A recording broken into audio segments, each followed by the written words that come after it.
દેવજી આપની પાસે આવીશ, પરંતુ આ પહેલા દિલ્હી ક્યારે ક્યારે દહેલી હતી, ક્યારે ક્યારે દિલ્હી આવા બ્લાસ્ટની સાક્ષી બની છે, એના વિશે વાત કરી ગ્રાફિક્સના માધ્યમથી આપણે બતાવી. વર્ષ 2005માં સિરિયલ બ્લાસ્ટ થયો હતો. વર્ષ 2008માં પણ બ્લાસ્ટ થતા 30ના મોત થયા હતા, 100થી વધારે લોકો ઘાયલ થયા હતા. આ સિવાય આ જે હુમલો છે એ લગભગ 14 વર્ષ પછી થયો છે.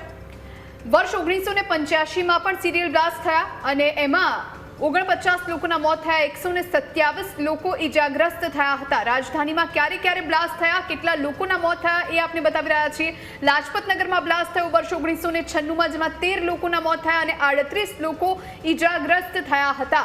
તો આતંકીઓએ પોતાના તમામ જે ઉદ્દેશો હતા એ પૂરા પાડ્યા હતા. વર્ષ 2005માં સિરિયલ બ્લાસ્ટ થયો, 62 લોકોએ પોતાના જીવ ગુમાવ્યા, 210થી વધારે લોકો એ સમયે ઈજાગ્રસ્ત થયા હતા. વર્ષ 2008માં 30 લોકોના સિરિયલ બ્લાસ્ટમાં મોત થયા હતા, 100થી વધારે લોકો ઈજાગ્રસ્ત થયા હતા. એટલે છેલ્લો જે હુમલો હતો